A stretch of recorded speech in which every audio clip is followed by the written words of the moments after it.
Ladies and gentlemen, first can I have your attention for a moment, please? You're all very welcome here to Griffith College this morning. Before the ceremony commences and for your safety and comfort, I'd like to bring the following information to your attention. There are 7 exits in the auditorium, 3 emergency exits to the rear of the auditorium and 4 exits to the front. In the unlikely event of an emergency, please proceed directly and calmly to the nearest exit to you. When exiting the building, please do not use the lift. Once outside the building, you are asked to proceed to Assembly Point G at the corner of the green area over here. This assembly point is marked by green signage. In preparation for the ceremony, I would ask all guests to please turn off their mobile phones.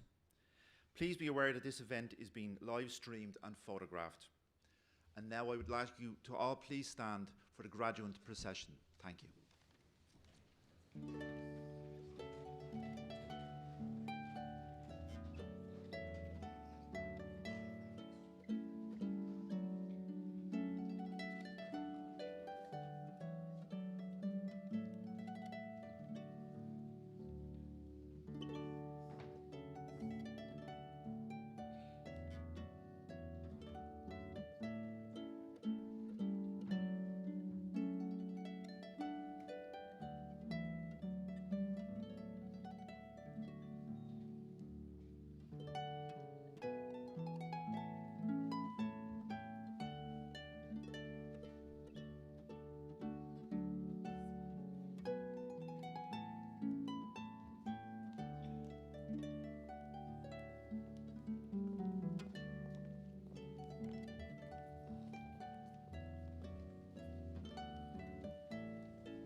can all remain standing for the academic procession. Thank you.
Please be seated.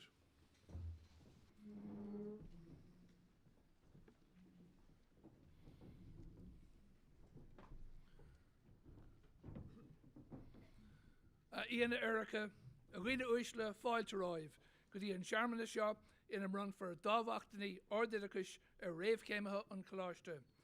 Distinguished guests, ladies and gentlemen, welcome to this graduation ceremony at which third level awards will be conferred on graduates of Griffith College, Dublin. I'm also delighted to welcome graduates and their guests who are not in a position to attend in person and who are joining us online. Our panel members include Professor Diarmuid Hegarty, President of Griffith College, Ronan Fenelon and Kevin Gagan, Directors of Griffith College, Anya McManus, Head of the Faculty, the Graduate Business School, Suzanne Burdis, Michael Bozine, Programme Directors with the Graduate Business School, and Programme Directors, Faculty Lecturers involved in the delivery of our programmes. I'm Dr. Tomás McGuckagon, the College's Director of Academic Programmes, and I'm delighted to have the pleasure of being your MC for this graduation ceremony. Cad túsa cóir leis na himachtaí, Iarman Ish an Tullav Diarmuid Hegarty, Uachtarán Colashta Grifa, Lauertling Har Ceanna Colashta. I would like to begin the proceedings by inviting Professor Diarmuid Hegarty, President of Griffith College, to deliver a conferring address.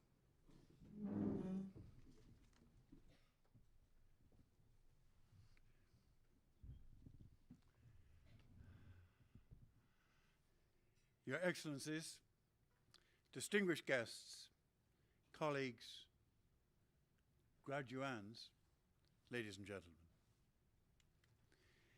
From time immemorial, the day of the harvest has always been a day of celebration. For you, today is that day. The day on which the seed tentatively sown by you comes to full flower. Today it's our privilege to see you rejoice in its fruit and savor the flower. The growth period has not always been easy. Like any plant buffeted by storms of daily life, there were times when hands other than your own nurtured its growth.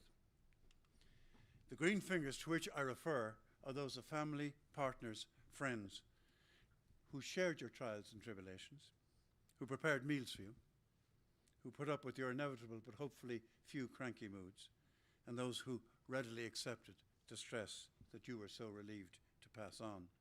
Now, in the time-honoured tradition of Griffith College, I'm going to ask the parents, partners, families and friends to stay seated while the graduates stand up. Now, I would ask you, the graduates, to turn to your parents, partners, families and friends and express thanks for the support that you've received over the years by acclamation, applause or cheers, however you like.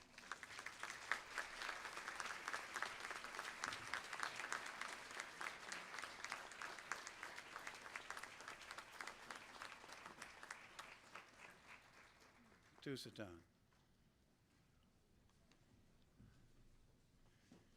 It is your day. And I don't mean to take away from your achievement. So, treasure this special moment. It will live vividly in the memory for many years to come. An academic award is not an entitlement of rank or class. It is won by many hours of mental toil and diligent application, and no one can take this from you. So wear your gowns with pride and hold your qualification in the high esteem it deserves. Indeed, I asked you to applaud your parents, partners, families and friends, I'm reminded of the story recently told by a priest at a wedding. Having told the young couple that they came into the church as two people but would leave as one, he described the bride outside the church backing the unfortunate groom into a corner and telling him, "Now, John, I want you to remember from this day onwards to the rest of your life, I am the one." Today, you are the one. And by the way, I should mention, if getting married, do engage a Griffith qualified photographer to protect against the mishap of a couple whose photographs were taken outside the church. And afterwards, as they admired the photographs of the happy bride and groom, of the bride with her family, of the groom with his family, and of all the friends and relations, they noticed one common backdrop to all photographs, and it was the sermon on Easter week. On a big notice board outside the church, the words appeared, "Forgive them, Lord, they know not what they do." As President, you would wish me to acknowledge the contribution to your success of my colleagues, as members of board, as lecturers, as administrators, librarians and faculty members. I'm delighted to welcome our distinguished guests. Professor Wallace Ewart, the recipient of our Distinguished Fellowship Award, his wife Wendy Jane, and daughters Judith and Catherine, and colleagues and friends, including Dr. Kevin Ryan and Mr. Bert Eichhorn of SRH Berlin. May I also welcome Patience Abagaza, Embassy of the Federal Republic of Nigeria, Eamon McShay, Managing Director of Green Day Environmental, and William Bosang, Assistant Secretary of DFERS, and Michael Kavanagh, Chief Executive of the Compliance Institute. On a personal basis, I'd like to share some personal reflections with you relating to the future which is very much outside our control and very much will be the subject of your control. So, to my mind, that future lies in the hands of you and your children. Since the last graduation ceremony, our family have had the joy of 3 grandchildren, with one more due by the end of this year. As my wife says, it's like the buses. You wait for one and they all come together. But 3 matters of concern for their future occurred, and I thought I would share them with you, as it is your generation that will deal with them. They are world peace, global climate, and world health. All of us are obviously concerned with the impact of the conflict in Ukraine on world peace. We fervently wish for peace, not only for the Ukrainians, but also for the young Russian conscripts. But peace at what price and how? History has shown us that it cannot be one-sided. In all conflicts, the point is reached where conciliation is conceivable to both sides. And we've seen this in Northern Ireland. This time may not be now, but it will come. And at that point, the value of a peacemaking approach which brings both sides to conciliation using an element of fudge is critical. And fudge was so important in the Northern Ireland Agreement. And it just strikes me that, in fact, the necessity is described reasonably well in these words. When we are lawyer-like and young, there are just colours too. Then black describes what must be done, and red what not to do. So long take we to pigments mix, see brown, but just a smudge. Intractables we fail to fix, know not the art of fudge. When men would die, were black deeds done, and red with blood would rivers run. Could only the insane begrudge the blessed saving art of fudge. And the vast majority of us will say this issue is black and white. Yet valuing human life and hoping there are some decent people who can influence the outcome, we might consider the lesson learnt by an old man one morning. Following a big storm, he found his beach littered with tens of thousands of starfish. He noticed a small boy throwing starfish into the ocean. Asking him, why? The boy replied, the tide has washed them up, they can't return themselves, and will perish in the sun unless I throw them back. The old man replies, there must be tens of thousands of starfish on the beach. Can you really make a difference? The boy, picking up another starfish, throwing it far into the ocean, turned, smiled, and said, it made a difference to that one. Let us pray for this difference to human life in Ukraine as soon as possible. One might consider the precedent of mainland Europe, locked in 1944 in a bitterly destructive war, driven by a despot. Those European countries engaged in that conflict 7 years later signed the European Coal and Steel Community Treaty, representing the first step towards European integration. Let us hope that peace will bring hope and trade, where Ukraine could benefit from being a bridge between European and Russian economies. This year, we've witnessed loss of life due to forest fires and flash floods. We are warned that these are the first effects of global overheating. Indeed, most recently we've been told that the world's glaciers will have been fully melted by 2050. Clearly, we need to recognize the impact of our lifestyle on the planet gifted to us. We are just birds of passage and must pass this gift to future generations as we find it. Of this, we need to constantly remind ourselves, and I suggest these words are appropriate. Remind us, Lord, as we sit down to eat, of fishes, loaves, and water turned to wine. These miracles that you each day repeat, as sun and earth give life to your design. How we take for granted precious air and miracles like photosynthesis. Our carbon footprint stains the heavens stare, while we have yet to learn to leave as is. Remind us, Lord, how short the span of life. Our pleasures, like ourselves, are born to die, and they will not beget our children's strife if we just cherish water, earth, and sky. World health is still an issue of concern. One thing this global pandemic has taught us is resilience in the face of severe adversity. It demonstrates to us that we had no other choice than to embrace radical change, and that by facing head-on the challenges and adapting to our ever-changing circumstances, we could prevail. The pandemic forced us to embrace the dawning of the era of agility. We are not yet rid of COVID and must maintain the vigilance and agility learned through the pandemic to face any future threat. Within the Graduate Business School, over 43 nationalities are represented here today.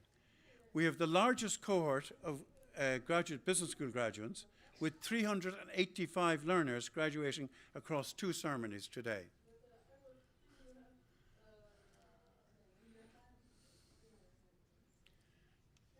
A network of global friends, soon to be alumni. Employers tell us they want graduates who can solve problems, lead culturally diverse teams, and innovate and build international relationships to strengthen organizations. Graduates, you are sure to succeed. This is truly an international group of graduates. I wish to congratulate them and welcome their families in their own language. Indeed, I might even be joined the microphone by some other. Jung Go Shu Sheng Men. 今天我们非常高兴，祝贺你们和欢迎你们的家长和亲友。Bahati Chatra, मैं आपका और आपके कावलों का स्वागत करता हूँ. Pakistani students, Pakistani talib ilmu, मैं आपको और आपके कावलों को खुशामदीद करता हूँ.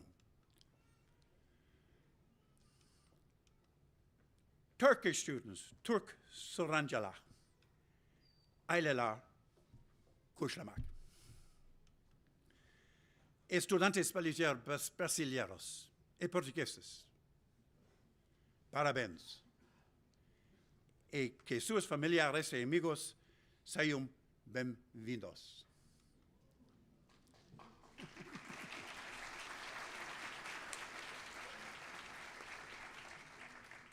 Estudiantes mexicanos y Yorubuena, damos la bienvenida a vuestras y vuestros padres y amigos. Studenti italiani, congratulazioni e benvenuti alle vostre famiglie. Ma pipa de Naija. How far? How you day? Congratulations. For you study, no wahala.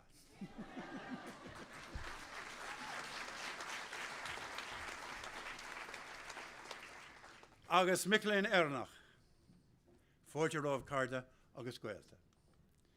Now that you're part of the Griffith alumni, don't hesitate to set your sights on the pinnacle of your profession.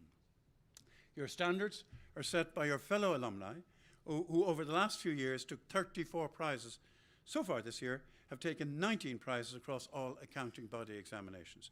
These include first in the world for ACCA and 3 firsts in Ireland in ACCA placings from among 542,000 students in 181 countries worldwide. And together with 14 first places in the CPA examinations in 2021. We all have a natural tendency to leave the difficult to last, forgetting that the more readily we negotiate the thorns, the closer we will smell the roses. The Maori proverb puts it well. Turn your face to the sun, and the shadows will fall behind you. Remember, the sun will rise and set regardless. What you do with the light is up to you. Some of you may even feel that it's beyond your control. I propose to you Abraham Lincoln's opposite viewpoint. The best way to predict the future is to create it. The sooner you embrace that journey, the better, because on that journey, time flies. You are the pilot, but have no doubt, great challenges await you, particularly to do things you've never done before. I see somebody is calling out for an application form. Just remember that the expert in anything was once a beginner. You're going to fall. Don't worry how many times. Just make sure it's one less than the number of times you get back up. Remember, you're always a student, not like the school child responding after the first day at school to his mother's question, "What did you learn today?" Well, obviously not enough. They want me back again tomorrow. Well, just as we seek to rely on you for our future, so we must pledge in return a future for Griffith College in which you will be proud to call yourselves a Griffith graduate.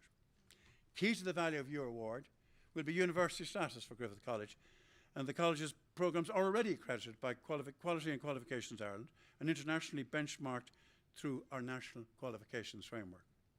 And QQI has devolved to Griffith responsibility for the operational program validation. The next stage is delegation of authority to make awards, which applies to the traditional universities and technological universities, and for us is a matter of time. We hope in time to follow the technical universities themselves to university status. Nothing is achieved without stress or strain. When you get to my age, we greatly value the diminishing capacity of memory. And I recall the memory difficulties of a colleague who sat in a restaurant with his wife, trying to recall the name of a restaurant where he'd eaten the previous week. He called the waitress and asked her, "Tell me the name of a flower." To which he responded, "Rose." He said, "No." She said, "Tulip." He said, "No." He said, "Lily." And he said, "Ah, that's it." And he turned to his wife and said, "Lily, what was the name of the restaurant in which we ate last week?" From this, I hope you will understand the stresses and strains undergone by students and lecturers at exam time.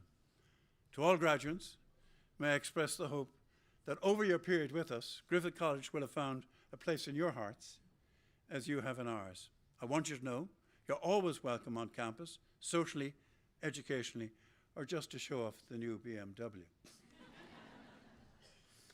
Reverting to the theme of the harvest, the words of author James Allen so well described the joint roles of the college and yourselves in your development. The law of the harvest is to reap more than you sow. Sow an act and you reap a habit. Sow a habit and you reap a character. Sow a character and you reap a destiny. May I congratulate you, or conclude by congratulating you again on your success, and by wishing that you may harness the knowledge and experience acquired in Griffith College to achieve what you richly deserve, a successful and fulfilling career. In the words of the song Wandering Aengus by W.B. Yeats, may you pluck till time and times are done, the silver apples of the moon and golden apples of the sun. Thank you.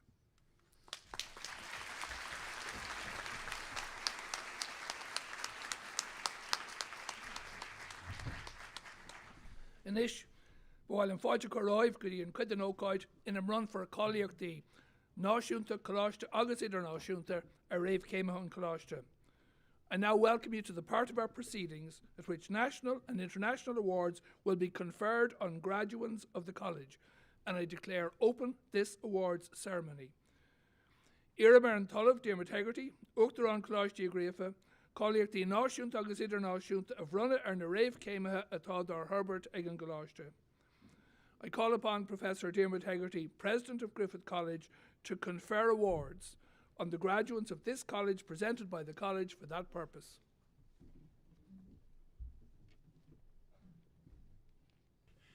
Now, can I explain to you the significance of this moment?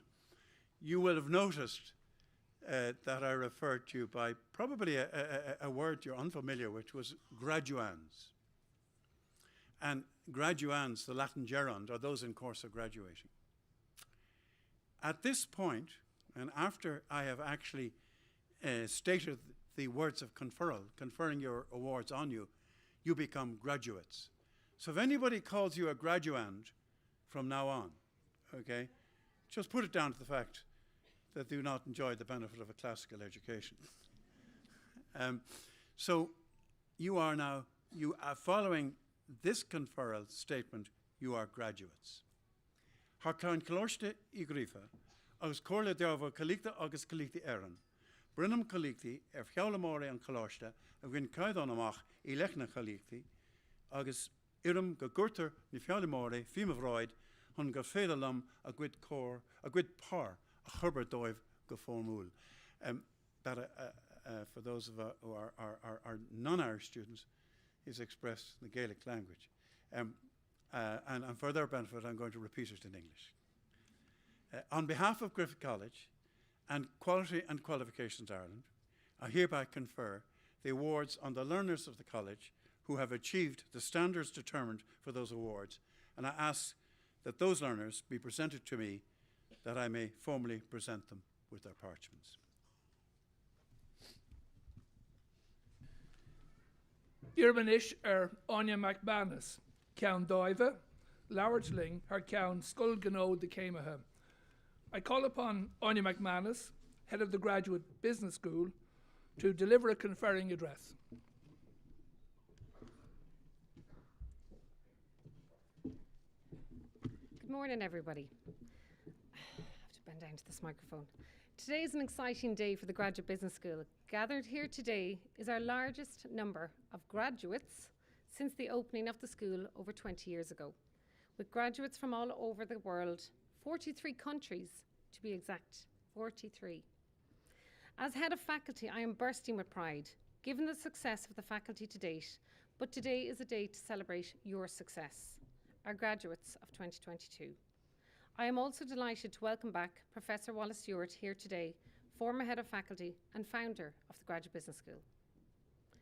Graduates, the award you received today is one that needed self-motivation, many hours of study, commitment, teamwork, and for some of you, a coming to understand an Irish accent.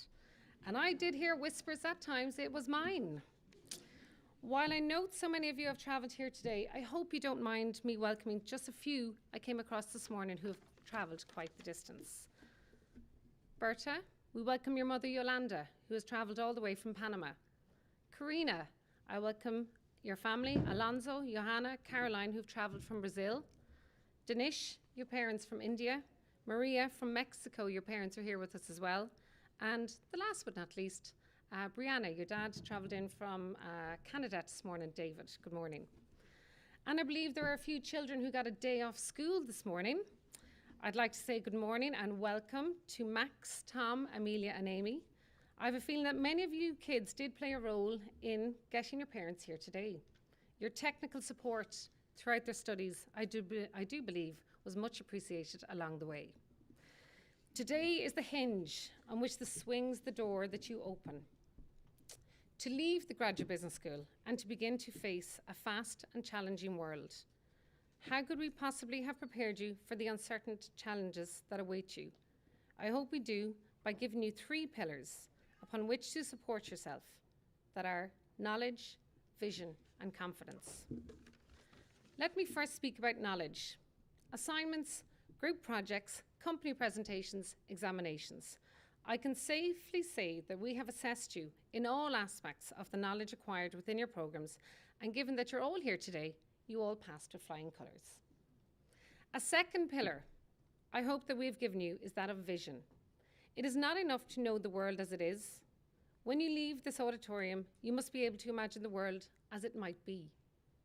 I clearly remember interviewing some of you here today before you started your postgrad. And when I recall your greatest worry, it was that of the road ahead, not knowing that what you were really taking on. Well, look at you now. Look at what you have achieved. COVID may have made that road a little bit harder to navigate and possibly a little bit more difficult at times than those who have gone before you. But through the knowledge we equipped you with and your own self-confidence, you have pushed forward and come to the end of the road here with the Graduate Business School. And on that note of confidence, I bring you my third pillar. It is not enough when you leave here you understand the challenges you will face, or even that in facing them you are able to envision new possibilities of empowerment. You do not necessarily need to be confident about what life might bring, but you do need to be confident in your own capacity to master what comes next. And with your award here today, I can tell you you're well equipped to do so. Now, that is the end of my advice to you all. Contradictory to what some might believe, but I don't particularly enjoy the stage, especially under these lights. I begin to melt. But 20 years ago, I actually sat in your seats. Yes, you heard it. It was 20 years ago. I did say 20, and I know many of you don't believe it. But according to a 6-year-old, I'm now middle-aged. But then anyone over 25 is middle-aged to her. I've been awarded my first master's, a master's in data mining. You would think after nearly spending 7 years in a university, having completed my own undergraduate there too, I would have strong emotions of moving on, graduation and flying the nest. But no, I did not. And now I know why. As a class, we were never, ever asked to work with another group, or in a group project, or presentations, or take time out to visit companies. And there was possibly only 2 or 3 nationalities that I recall in my class. But thankfully those days are gone, and now being part of curriculum development and programme design, I now know the important aspect of experiencing a mix of assessments and cultures in a classroom. In front of me here now are both part-time and full-time learners who supported one another along the way, all of whom had to balance their studies with work and life. And if I could give you all an award for juggling, I would. From Zoom rooms to the difficulties of social distancing within classrooms, thank you all for being so cooperative and giving it your all. COVID threw a lot in the way of these learners, but for some, that wasn't enough. Oh no, there are some graduates here today who decided to do it in pairs. As in, I refer to some married couples here in the audience. Carlos and Angelica, congratulations. You walk out of here with 2 MBA awards.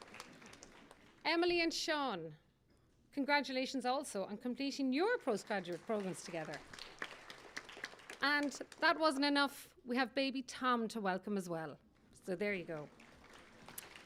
There's also, as of yesterday, a more recent news of 2 of our graduates here this morning. Veronika Zwiaczkova and Nadezhda Paskari won first and third prizes in the HECA Student Research Awards announced only yesterday. Congratulations to you both. And finally, on behalf of our lecturing team and the wonderful staff of the Graduate Business School, I would like to wish you all the very best of luck in your future careers, of which I'm sure will bring you all once again in different directions, all 43 different countries. Whatever your plans were when you started with the Graduate Business School, I hope they will become a reality. And if not, I hope it is because a better plan has overtaken that earlier ambition. We will continue to follow your progress and very much hope that you will stay in touch with us. There are few pleasures in our lives as lecturers that exceed the joys from emails, communication news about your latest successes. Thank you.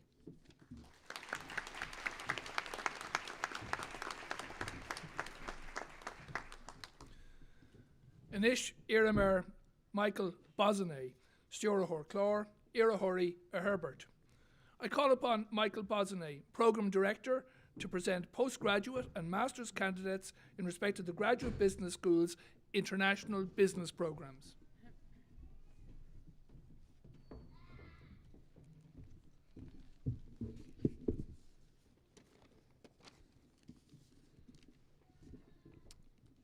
President, I present to you the following candidates who have successfully completed programs in the Graduate Business School and who are worthy of QQI awards, and I request that you present their parchments to them.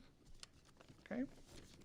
So firstly, for the Postgraduate Diploma in International Business Management, Elif Chandan.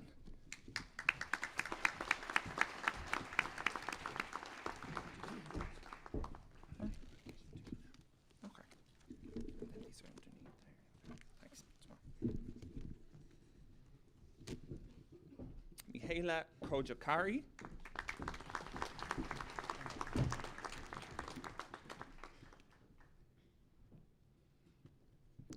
Karina de Freitas Fernandez Martins.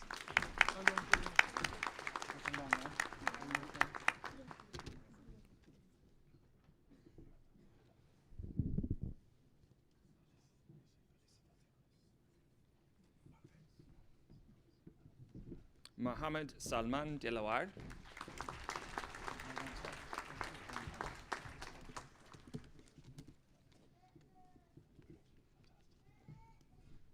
Karina Dunn.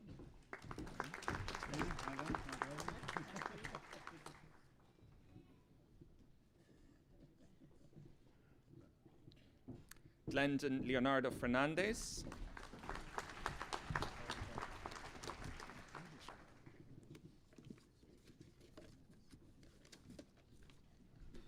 Stephen George.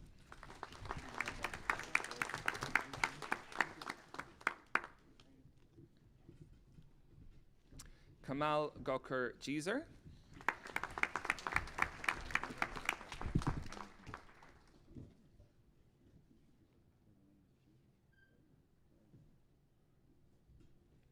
Berke Kajan.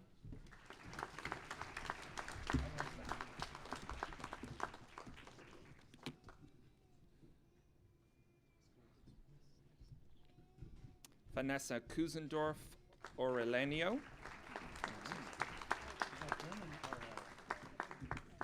Yeah, no, thanks. Charles.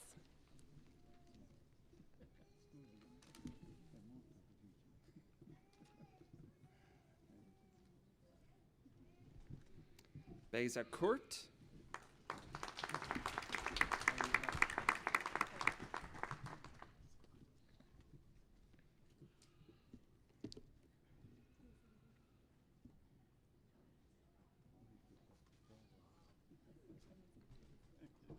Alicia Beatriz Lopez.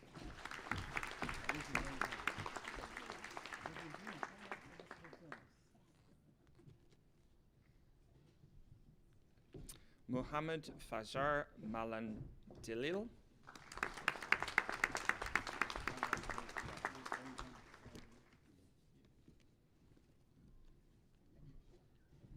Amy McCann.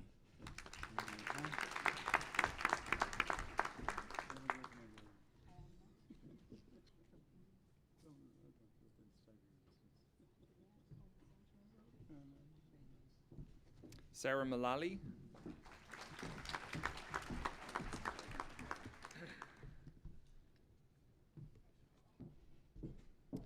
Oluwafemi Israel Ogbolu.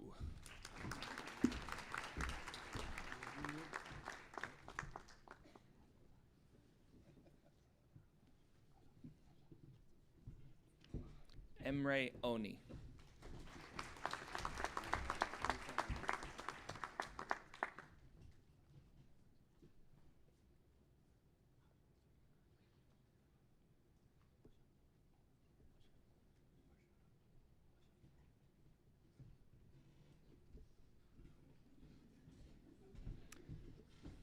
Ayomide Oladotun Otitola.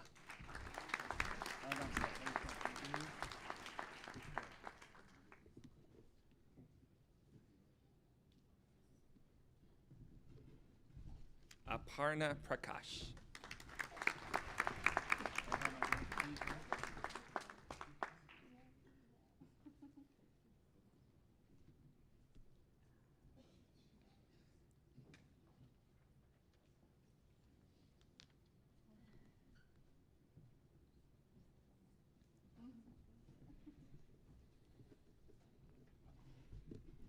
Jose Reyes.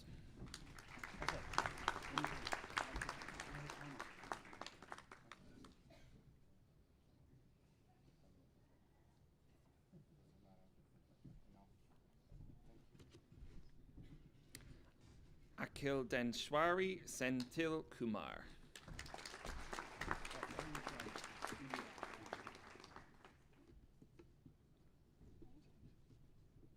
Nidhi Shah.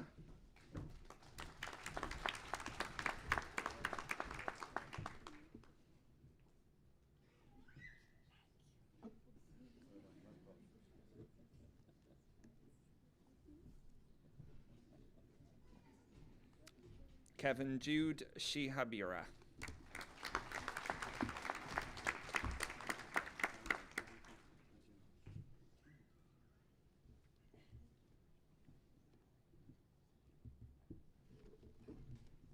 Selena Walsh.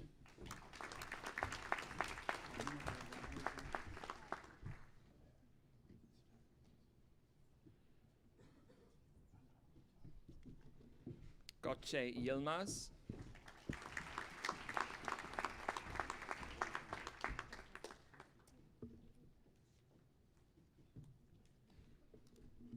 And Gokhan Yilmaz.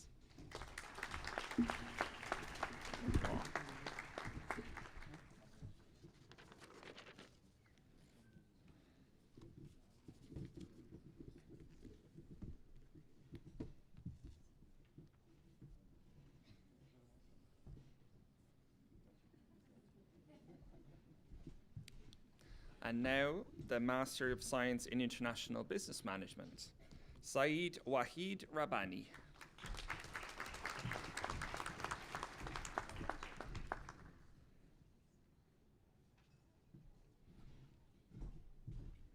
Mohammed Lukman Hakim bin Abdul Salim.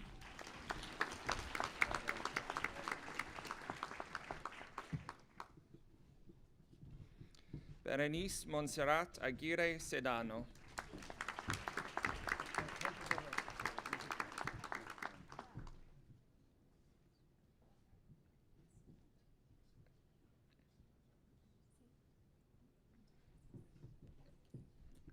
Ranuma Akhtar.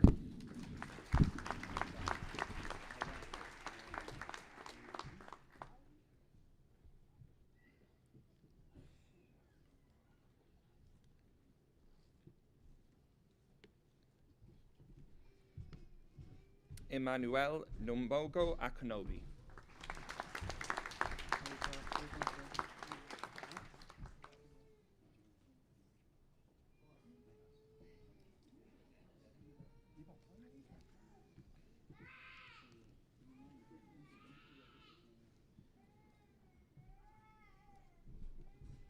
Lydia Aquatang.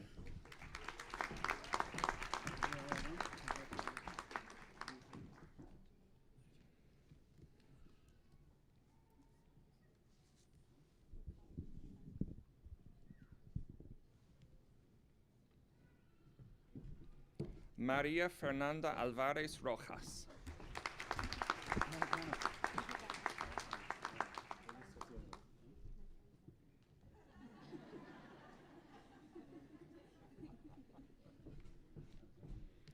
Abdul Wahab Ataleb.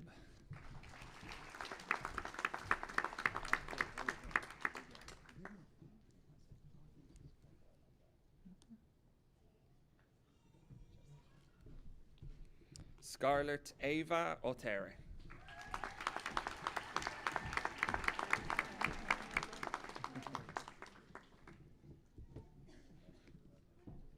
Elena Butterworth.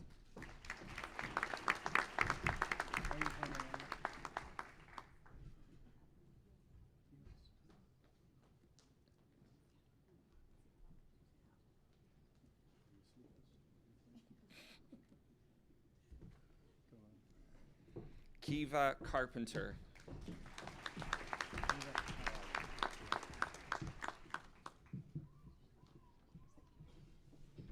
Atenas Sideo Avares.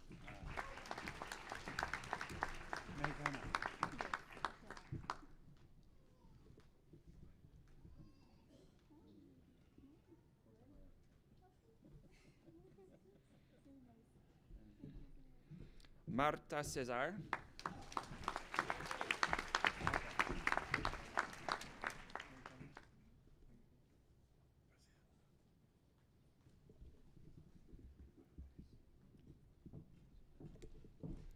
Chijoke Chimoku.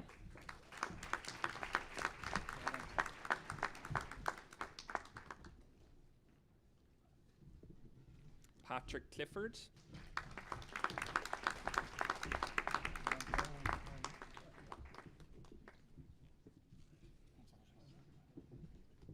Shannon Corsier.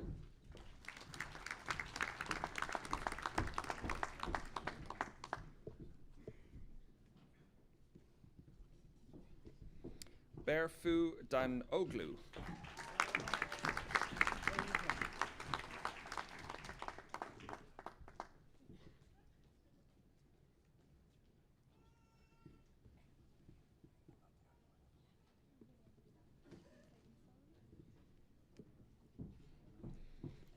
Yagiz Jan Demir.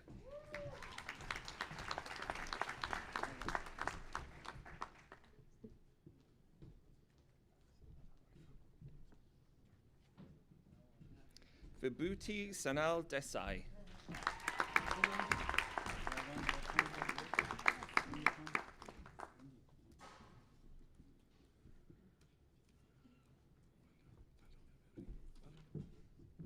Martins Chuks Aluji.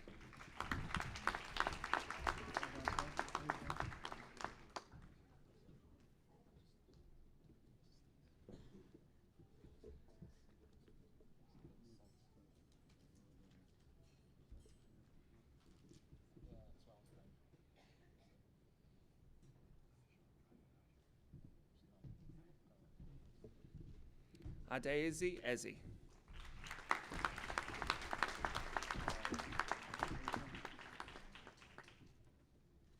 next one.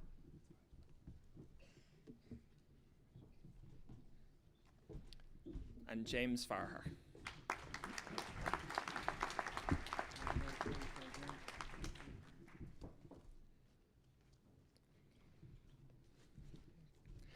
Amardeep Sinai Rator Gajander Sinai Rator.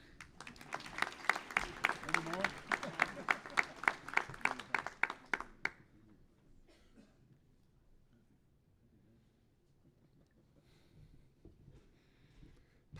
Paulina Daniela Garcia Portillo.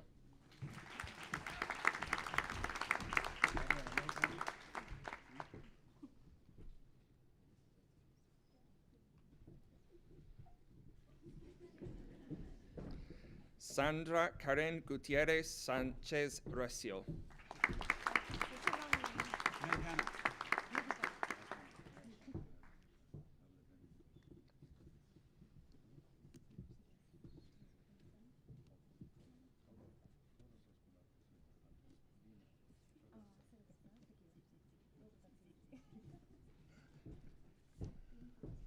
Nestor Jesus Hernandez Lopez.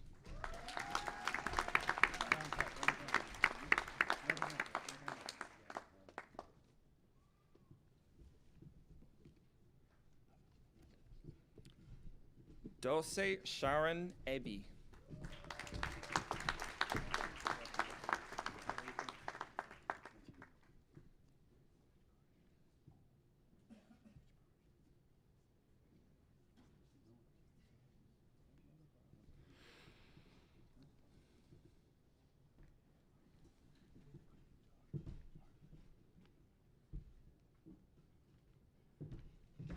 Opiemi Miracle Ilipeju.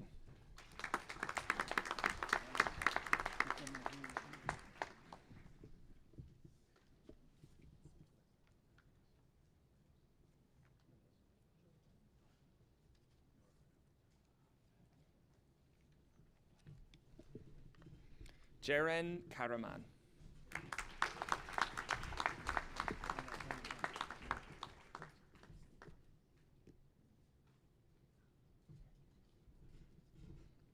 Haron Kipochek Kemobi.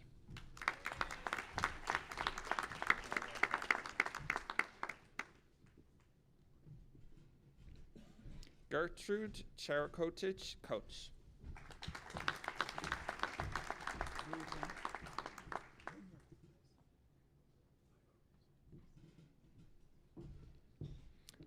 Vladislav Kolomulchik.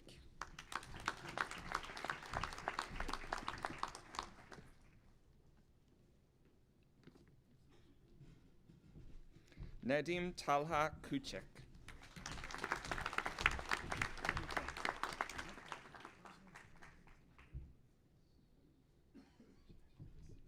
Chris Lawless.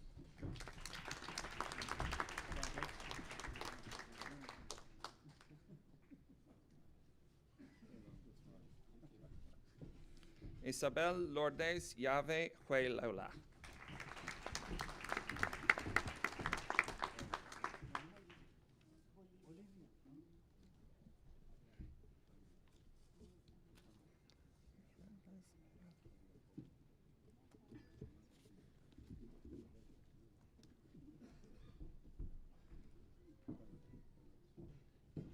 Lourdes Majul.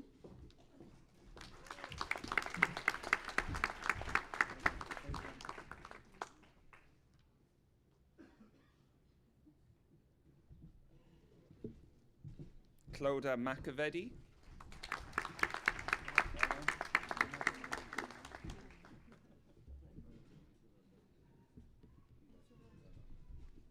Payal Vinod Dukumar Merha.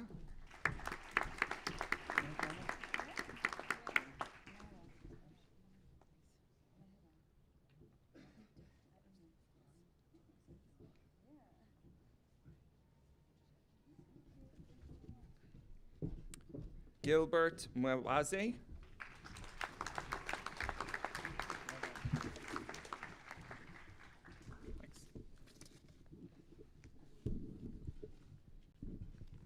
Jizna Thanikal Na.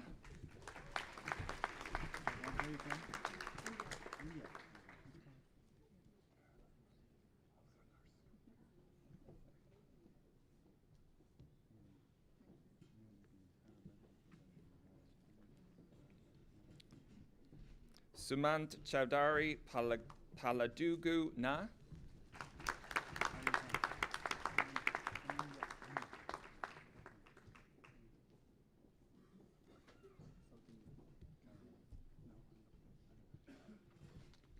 Hepsi Christudas Nadar.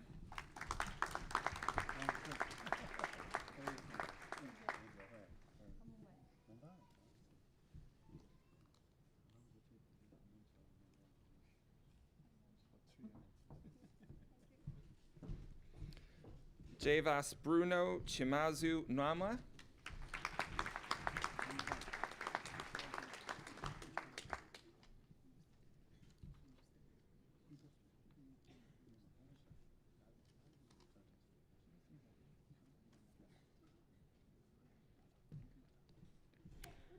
Cynthia Tomilola Obe.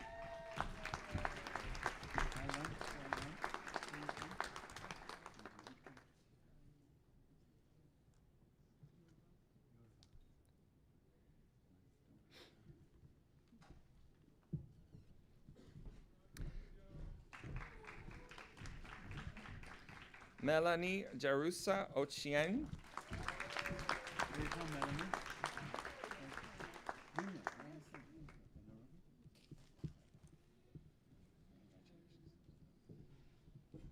Favor Ifiolu Ogundimu.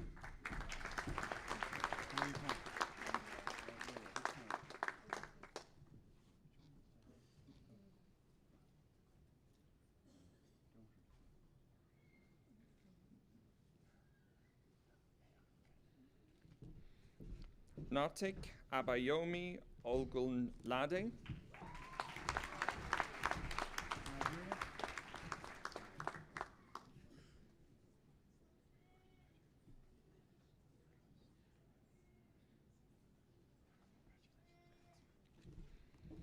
Odilila Koka.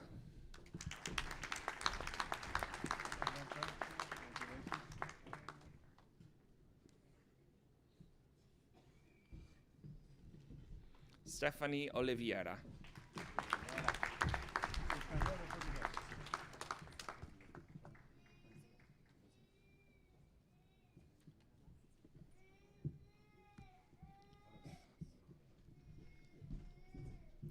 Hilario Elizabeth Osasona.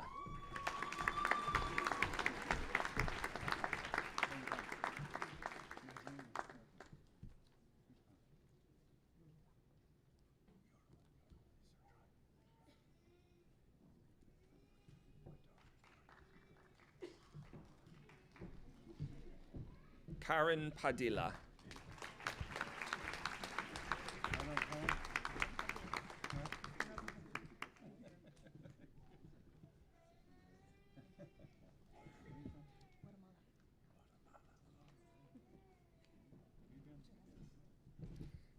Kinar Hitesh Patel.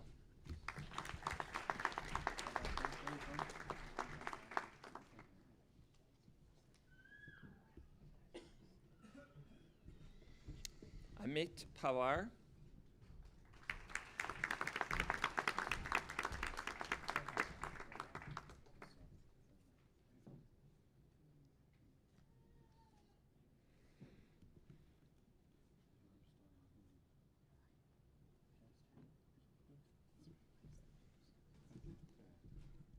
Sahil Pavar.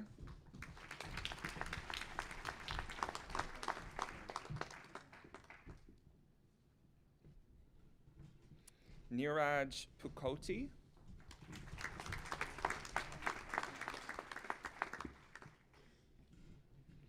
Tasnim Rahman.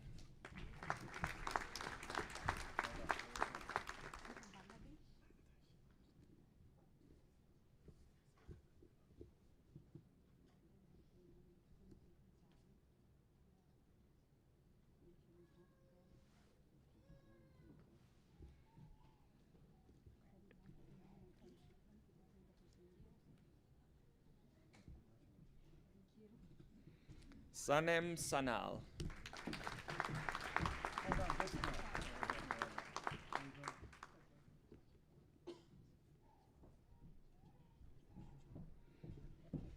Casio Santos de Cruz.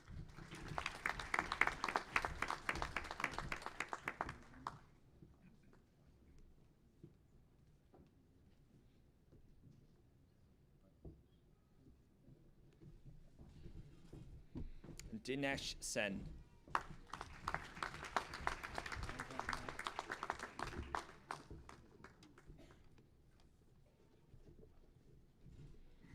Amit Kumar Sethi.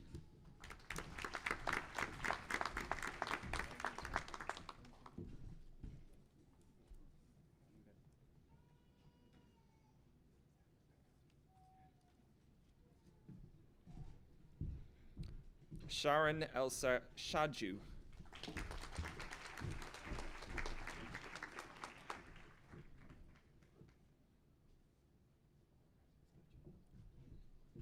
Anmol Sharma.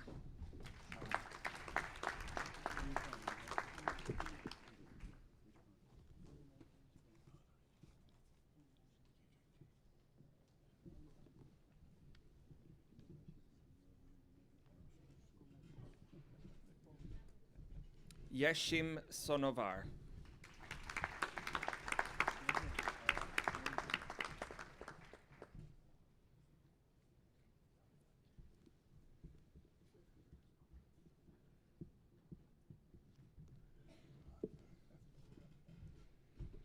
Kevin Kibiwat Tanwi.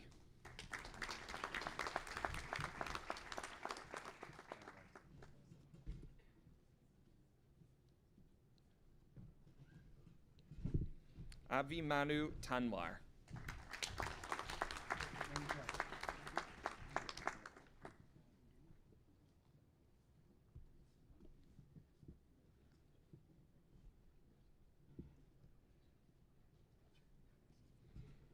Ej Tartar Oglu.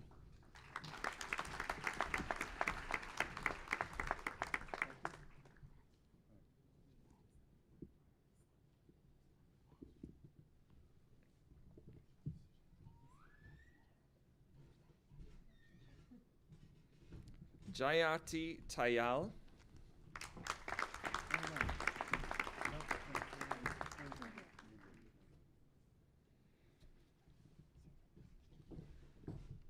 Regina Nese Udom.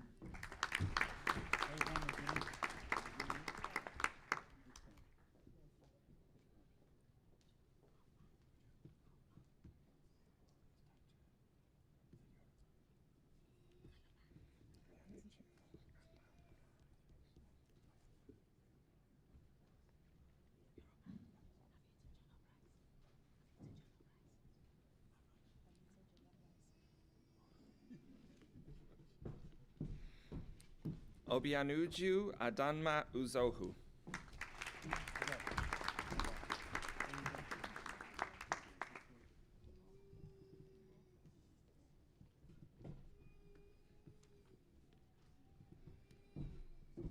Marceli Viega.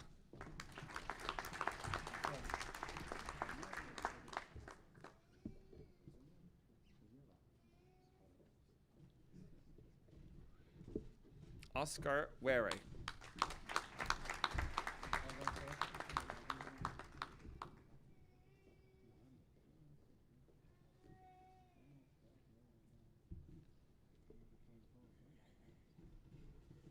Lauren Wright.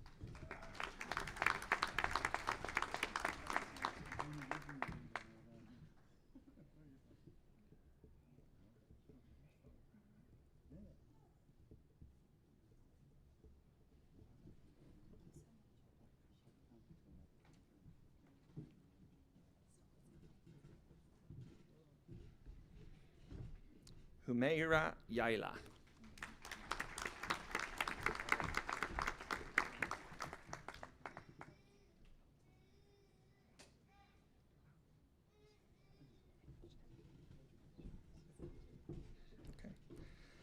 Altine Yerem Jebediva.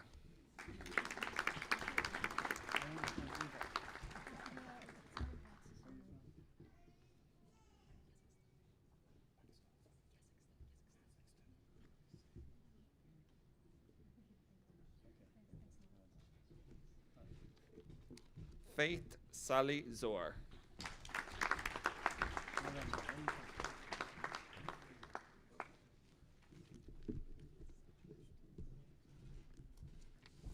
And now the Masters in Business Administration and International Business, MBA, Carlos Abel Aguilar Hermosillo.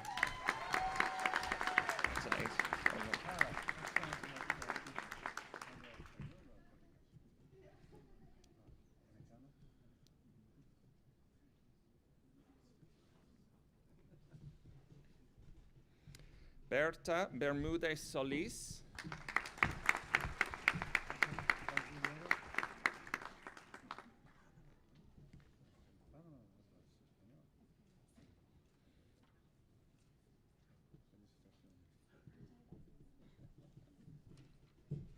Susan Colley Doyle.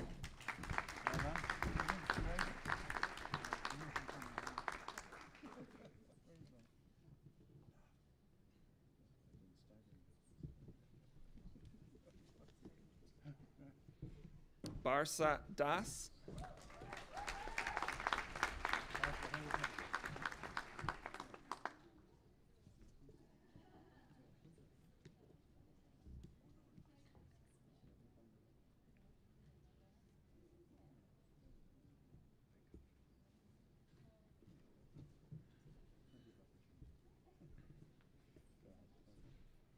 Nishita Dimri.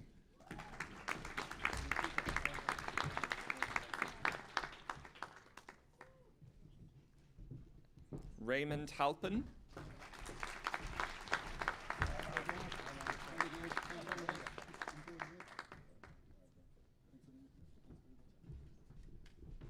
Atakan Kantarchi.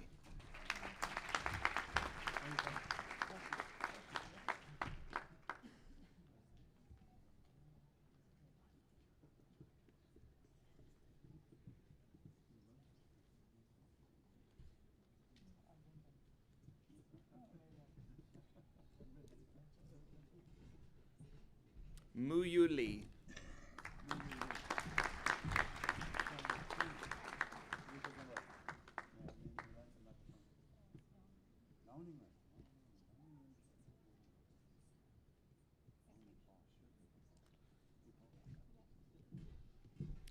Maria Laura Maggio.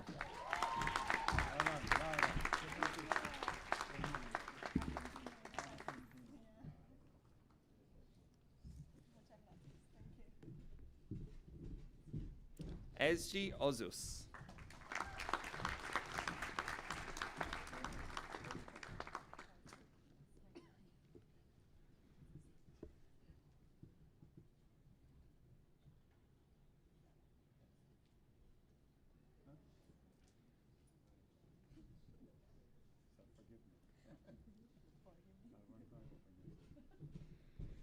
Nadeja Pascari.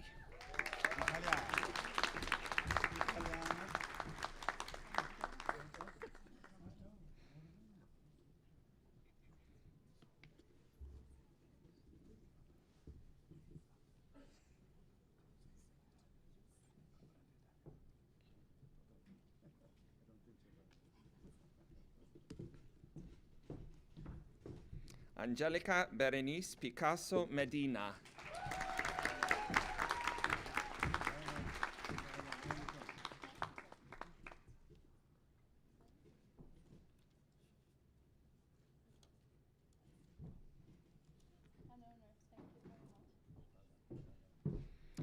Francesca Rizzarello.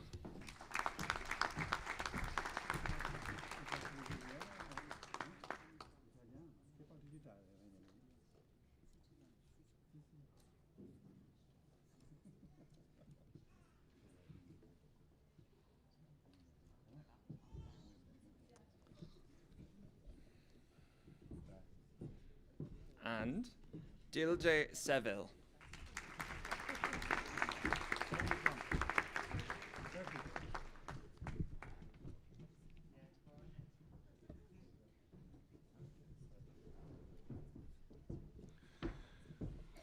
Iramanish Suzanne Burdes Stewart Clore, Irahori Herbert. I call upon Suzanne Burdes, Programme Director, to present postgraduate and master's candidates in respect to the Graduate Business School's Accounting and Finance programmes.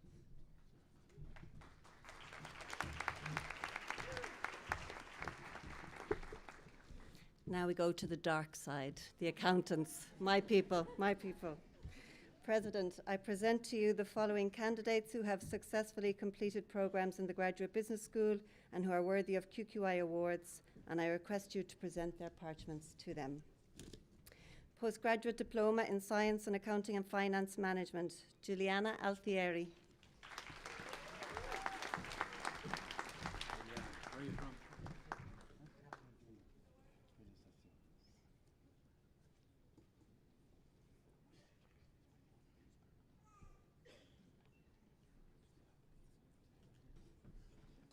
Maria Florencia Balbi.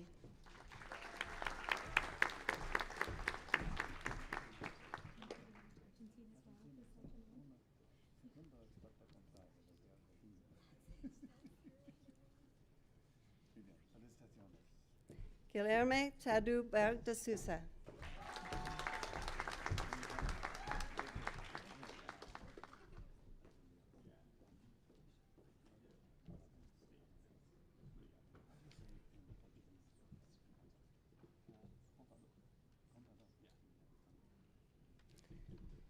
Natalie Campos.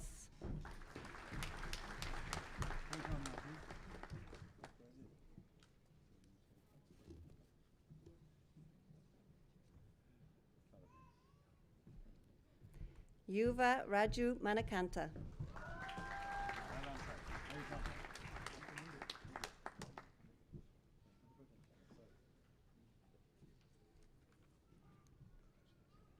Shelby Chamal Ibarra.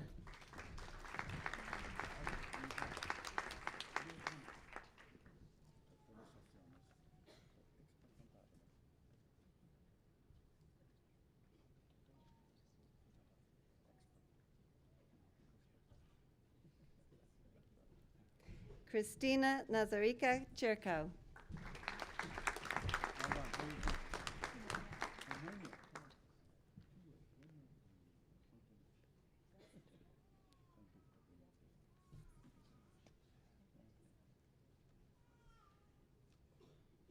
Ibuke Kolacholu.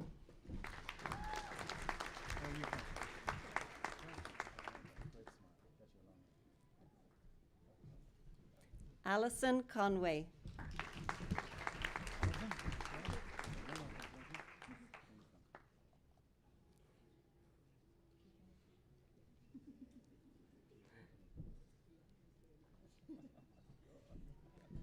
Jessica da Silva Sousa.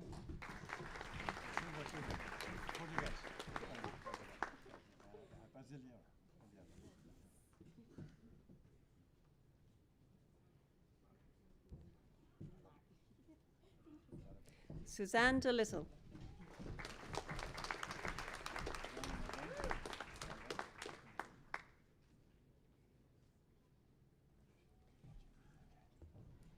Lillian Figueras Santos.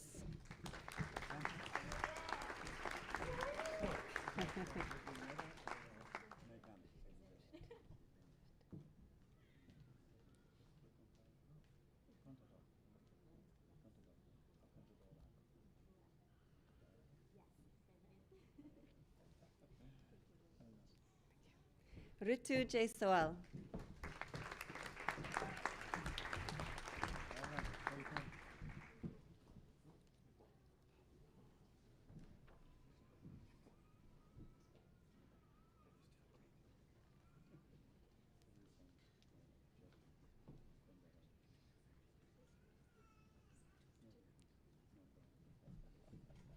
Zainab Javed.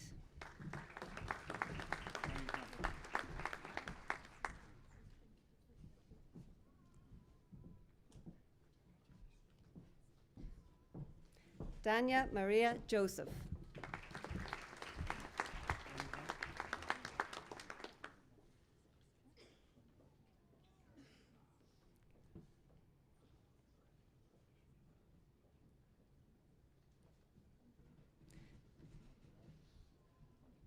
Barry Lai.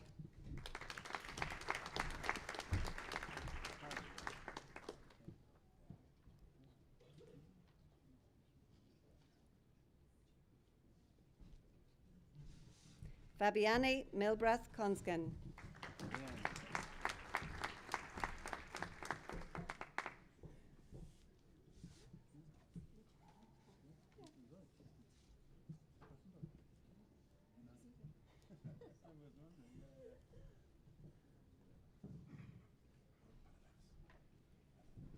Natalia Moreira Alcantara da Silva.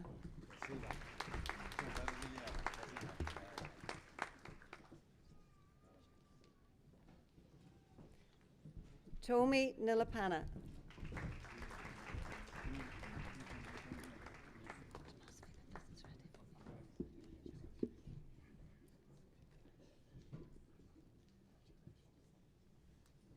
Emanuela Rivero Carvalho Fava.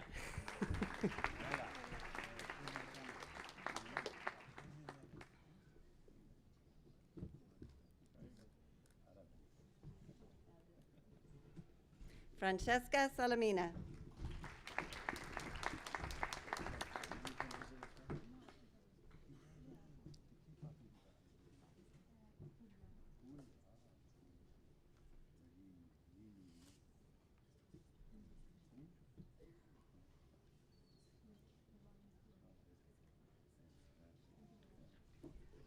Srilakshmi Satir.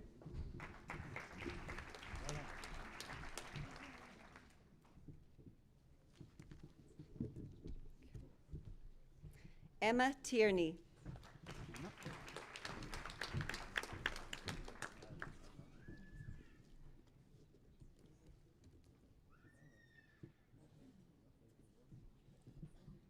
Master of Science in Accounting and Finance Management, Abdul Kadir Suhail.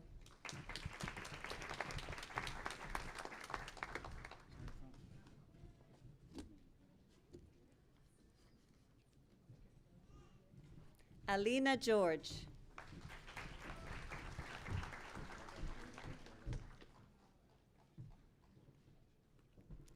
Alan Abraham.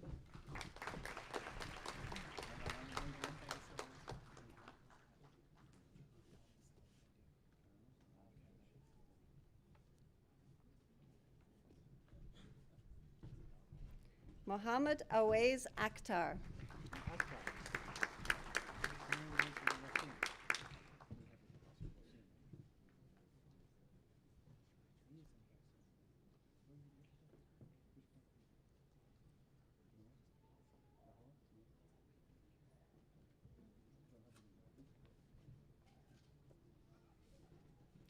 Annalie Tamara Alafita Garcia.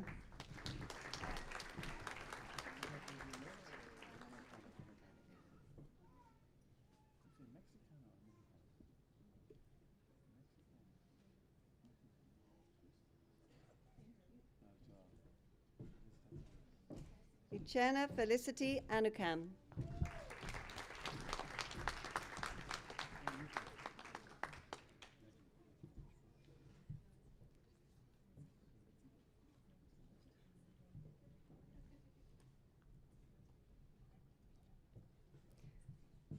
Talia Bozon.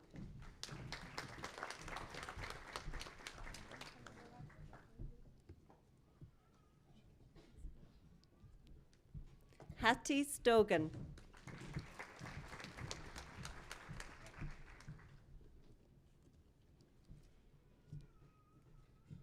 Saikat Halder.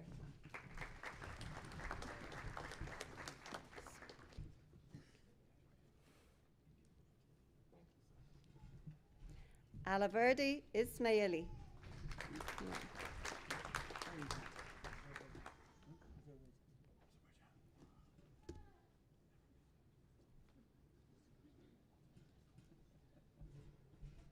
Kartik Satish Kuntarkar.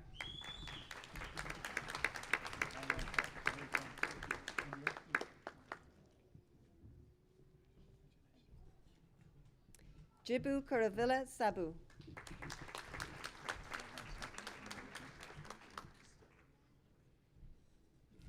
Joyce Ribeiro Luna.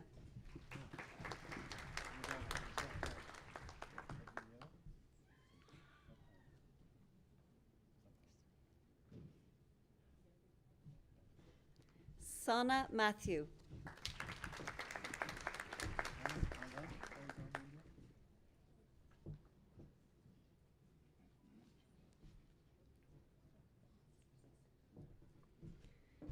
Laís Eugenia Mota de Oliveira.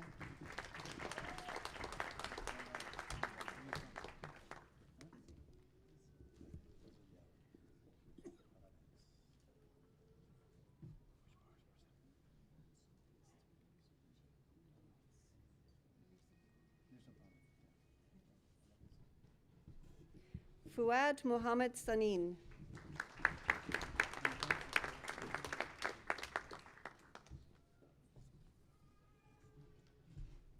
Evandro Neri Faria.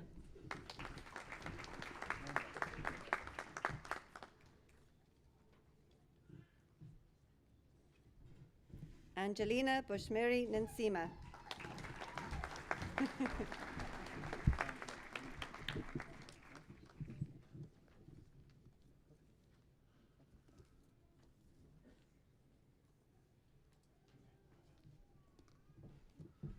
Idorayan Sunday Okopido.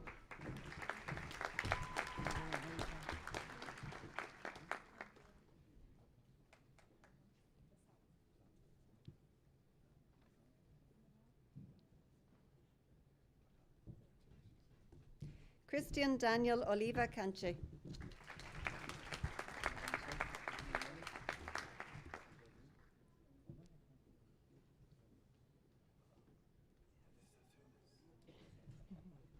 Nayara Oliveira.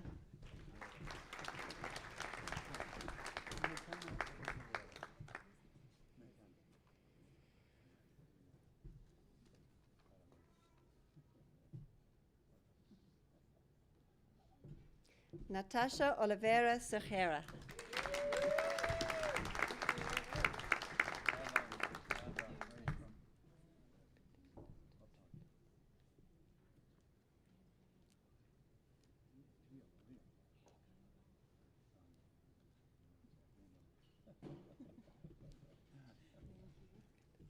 Pritesh Dattatray Patil.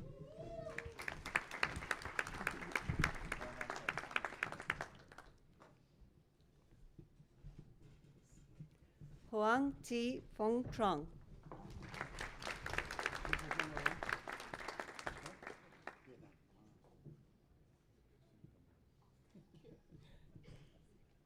Sophie Raju.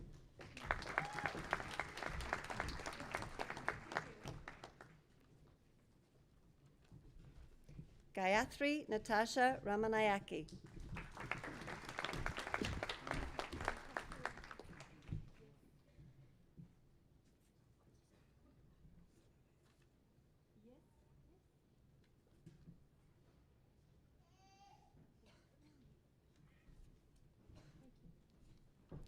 Kevin Sebastian.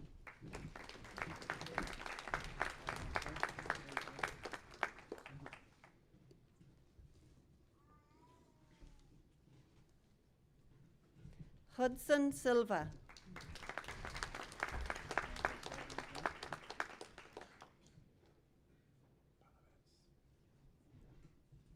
Rian Spagnuolo.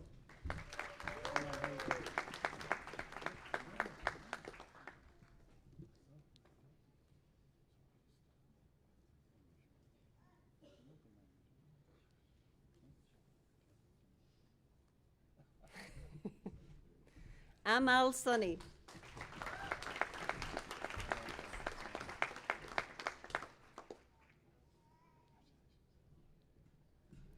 Vikas Trivedi.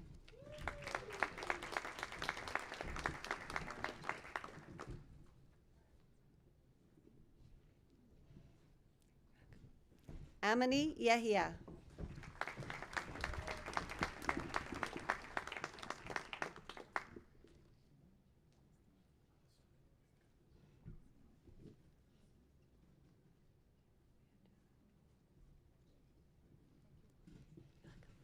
Veronica Sviachova.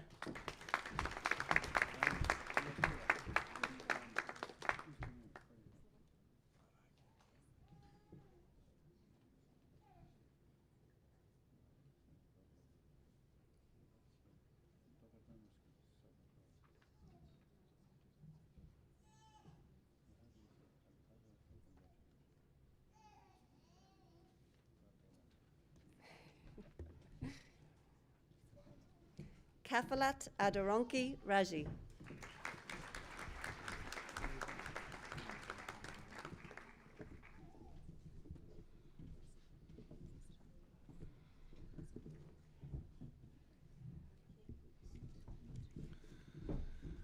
Inish Iram Anya McManus, Count Diva, Irahori on Skulgano Kemaha Akarnar Lohar. I call upon Anya McManus, Head of Faculty, to present postgraduate and master's candidates in respect to the Graduate Business School's Procurement and Supply Chain Management programs. President, I present to you the following candidates who have successfully completed programs in the Graduate Business School and who are worthy of QQI awards, and I request you to present their parchments to them. Postgraduate Diploma in Procurement and Supply Chain Management. Hermine Ecke.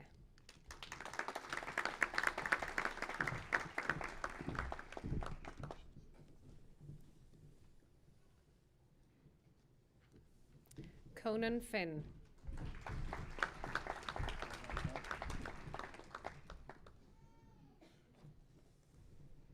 Andre Ainel.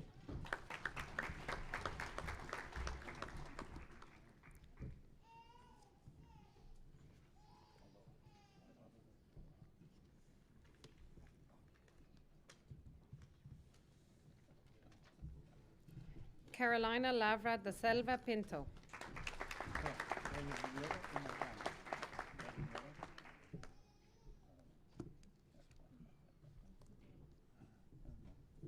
Shane McNamara. Come on, Shane.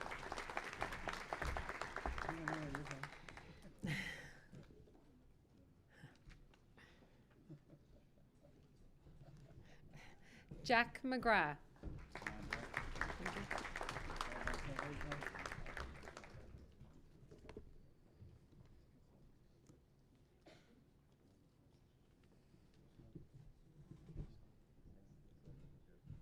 Kathy Metcalf.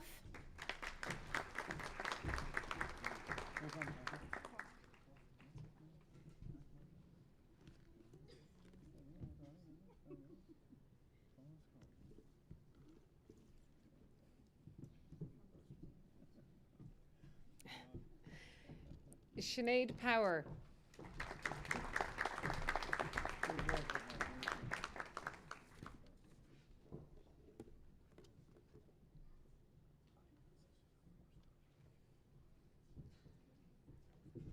Liam Shanahan.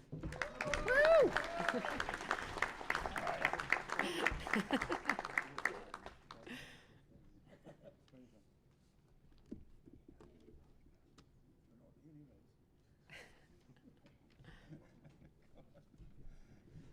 Rosabelle Welch. Well done, Ross.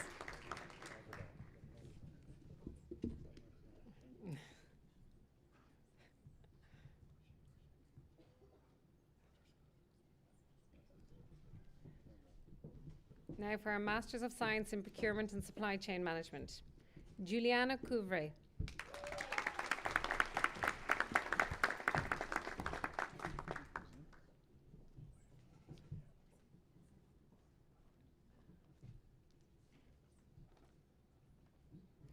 Barry Duff.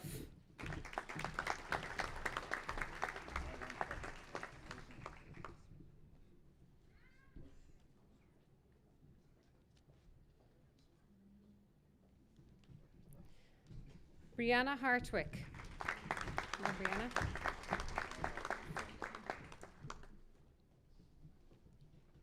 Hazel O'Leary.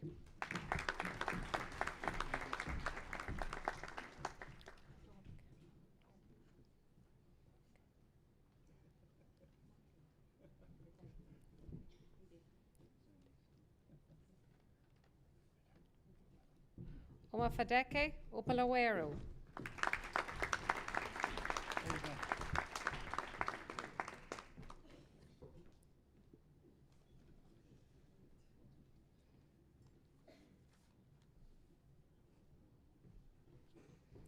Natalie Vigato Priera.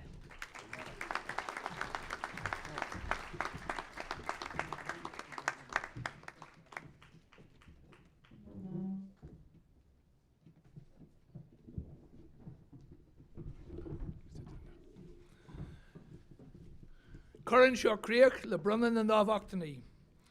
As we conclude our conferring of awards, I'd like to invite everyone to give a special round of applause to all our graduates here today.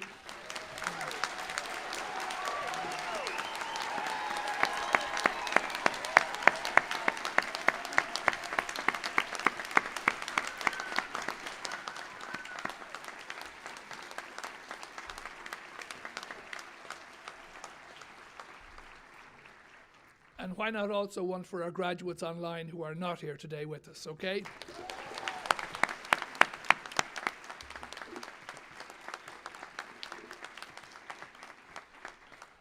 Tá anáchas an is ag an gláiste dúisina bhrunna or a siúd a darí lo bar fiabhse wintermach in a good lane.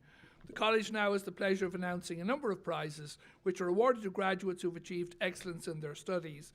And I call upon Anya McManus, head of the Graduate Business School, to present the prizes. These prizes are awarded in respect of the Graduate Business School's programmes. And the first is awarded in respect of the Postgraduate Diploma in Business in International Business Management. The best academic achievement on the Postgraduate Diploma in Business in International Business Management is awarded to Amy McCann.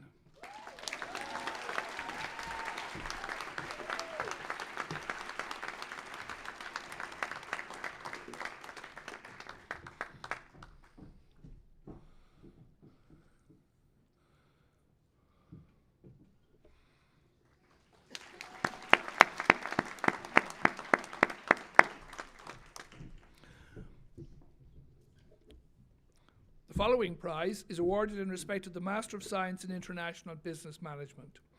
The best academic achievement on the Master of Science in International Business Management is awarded to Lauren Wright.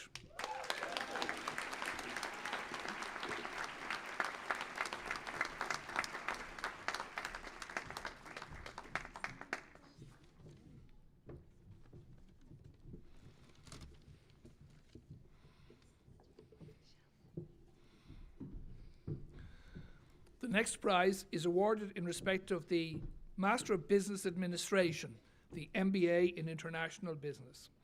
The best academic achievement on the Master of Business Administration in International Business is awarded to Maria Laura Maggio.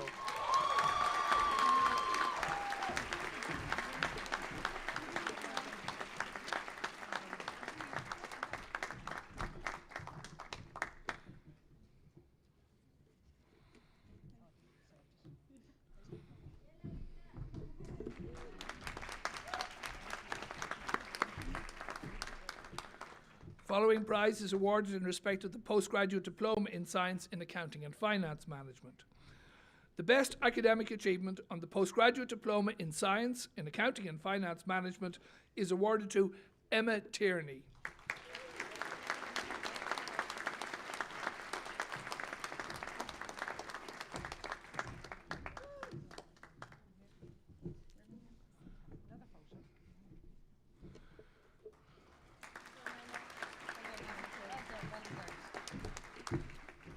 The next prize is awarded in respect of the Master of Science in Accounting and Finance Management.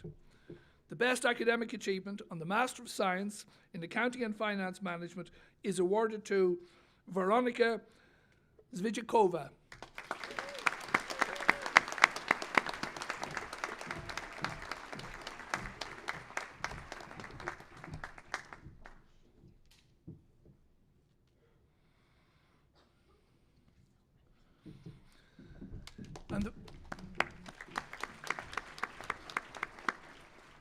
And the final prize is awarded in respect of the Postgraduate Diploma in Science in Procurement and Supply Chain Management.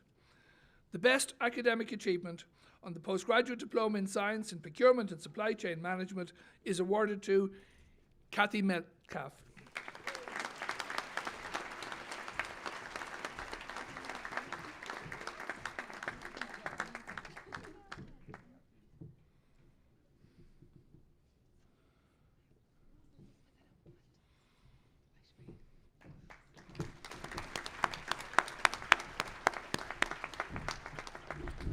Corinne Creach le Brunna na Nuishna. This concludes our prize-winning categories. President, it is the wish of the College to confer a Distinguished Fellow Award on Professor Wallace Ewart. I call upon you as President to present Professor Wallace Ewart for the Griffith College Distinguished Fellow Award.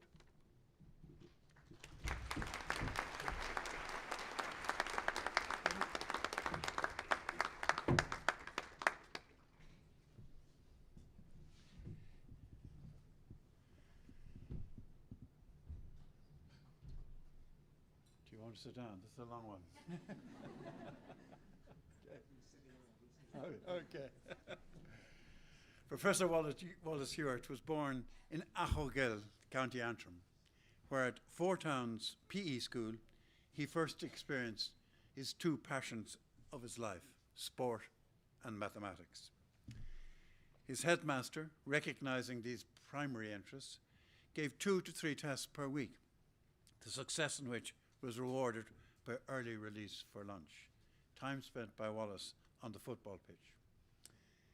Moving to secondary school, that was Ballymena Academy, football gave way to rugby.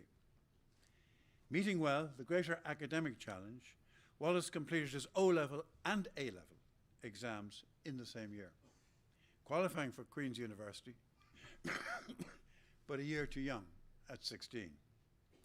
The intervening year was spent in honing skills in senior schools rugby, cricket and tennis, and of course further academic study. In university the focus was on rugby and pure mathematics. Joining Ballymena Rugby Football Club, he and 2 school friends gained their places on the first 15. In late 1956, the Ballymena Observer reported on the performance of the 3 in delivering victory in the semi-final of the Senior Cup. Wallace was described as an opportunist of the highest order for his 3 goal-setting interceptions. This characteristic has been ever present since. Having started to work in applied mathematics and physics, Wallace early on concluded that this was too far removed from his world of reality, but he was captivated by programming directly into machine code on a computer needed to perform significant mathematical calculations. His PhD supervisor recognized Wallace's talent for harnessing the power of these new computers to administrative and business tasks. He proposed a new responsibility for Wallace, subject to the agreement of the Vice-Chancellor, to explore the application of computers by the university to its administrative and business tasks. On discussion with other universities, Wallace quickly established that all institutions needed computerized student records, accounting systems, payroll, staff records, and building records. And this led to the setup of a 1900 review group by Queen's to specify and distribute software development tasks to the universities in the group.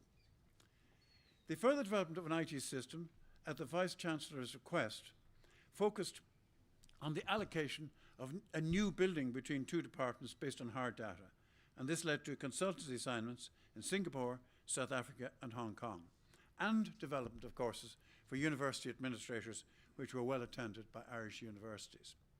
Oxford University asked permission for Wallace to carry out a study of their needs and to make recommendations about systems, computer equipment, staffing, and a timetable to get them to a similar level of Queen's University Belfast.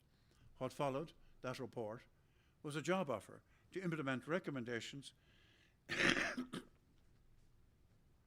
Excuse me. This implementation being done over 3 years. During his time at Oxford, Wallace became convinced that computing science teaching in universities was not focused sufficiently on industry needs. He felt he would be well placed to design courses based on industry needs and thus help develop a new software engineering industry for Northern Ireland in collaboration with industry. The then Ulster Polytechnic, now Ulster University, advertised the post of head of a new computer science department in 1978, for which Wallace successfully applied. Returning home with Judith, Catherine, and their mother Margaret, looking at the province's need, he concluded that three things were missing. Firstly, teachers in schools, a proper curriculum, and computers in schools. These three initiatives addressed three shortcomings. First initiative was an MSc in computing science, an education program designed for existing teachers from any discipline who wished to teach computing science and who were released by the Department of Education for that purpose. The second initiative was an O-level and A-level in computing, unheard of at that time. And the third, that each school would have two microprocessors. That's each school, both primary and secondary, would have two microprocessors supplied by the Education and Library Boards. Now, when designated Computer Professional of the Year in 1988, Wallace predicted 10,000 IT jobs in Northern Ireland by the year 2000. And he enjoyed the amazement of his colleagues when this prediction came true. In all the stages of career, Wallace showed the same determination to tackle new challenges and identify opportunities as he had shown on the rugby field. He was assisted in his latest challenge in course design and management by engagement with Ireland's National Council for Education Awards, the UK's equivalent, the CNAA. He learnt much from reading course proposals from other universities and then engaging with course teams who put months of effort into the rationale and design of their courses. Furthermore, this brought him much closer to fellow academics in computing throughout Ireland, UK and internationally. Never being satisfied with anything other than the highest standards and best practice,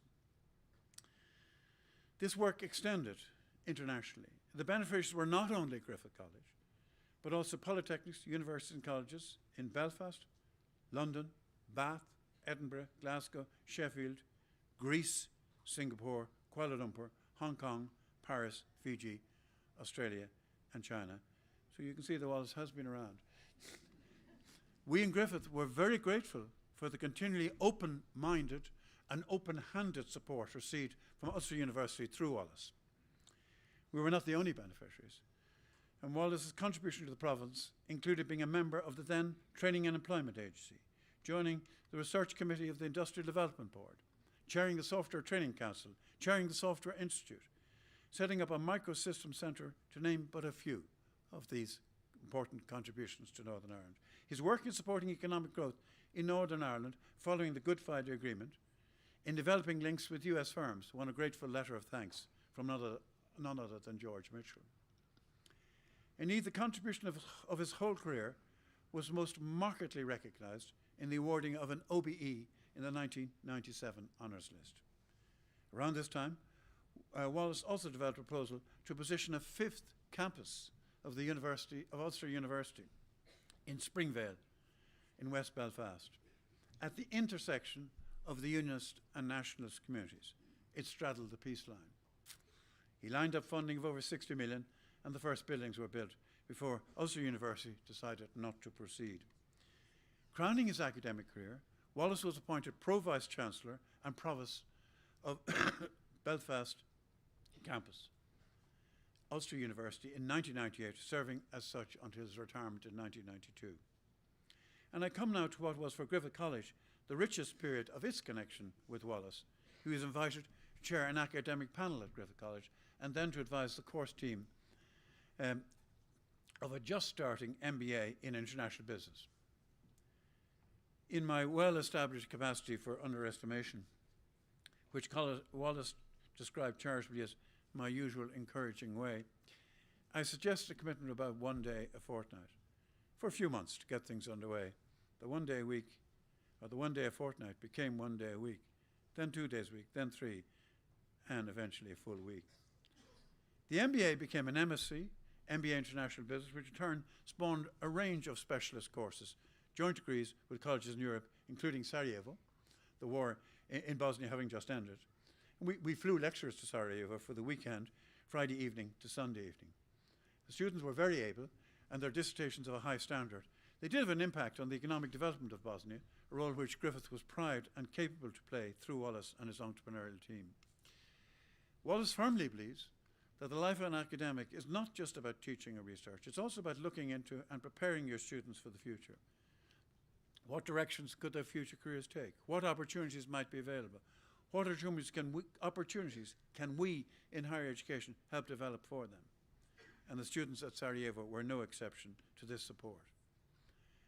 I have to say this citation would not be complete without referring to an event in Wallace's life relating to a potential custodial sentence. At his first meeting with Wendy Jane, Wallace described a slight contretemps with the Gardaí requiring a court appearance. She volunteered that if he were imprisoned, she would send him a cake with a file in it so that he might escape. Had it been necessary for her to so to act, one fears that hers might also have been a custodial sentence. I have to say, the cake with the file never got begged. A fine was imposed and not a custodial sentence. Wendy Jane, however, escaped with a custodial commitment of a different character, which commenced a year later and happily continues to this day. Indeed, they will celebrate their 25th wedding anniversary on the 31st of December. In this connection, I should mention that Wendy Jane regularly makes her escape in a passion for tree climbing. Tree climbing. Should I repeat that? But no escape today, Wendy Jane. Indeed, it is a particular pleasure to welcome you and Judith and Catherine and Wallace's lifelong friends, whom I had the privilege of meeting over the years. In the light of his contribution to HE, it is particularly appropriate that Wallace should be a recipient of the Griffith College Distinguished Fellowship Award. The following previous recipients, President Mary McAleese, Chief Justices Denham and Clark, Peter Sutherland, John Hume, Seamus Heaney, and many others, effectively blazed the trail before Wallace. Griffith was indeed fortunate to have the benefit of Wallace's huge experience in the development of this institution as we work towards university status, with which we are proud that Wallace's name will be permanently associated. We hope indeed that status having been provided to many institutions smaller than Griffith College, who were previously institutes of technology, it should indeed be open to us. So, for services to Griffith College and higher education in Ireland, Wallace, I am privileged to confer upon you the Griffith College Distinguished Fellowship Award for 2022.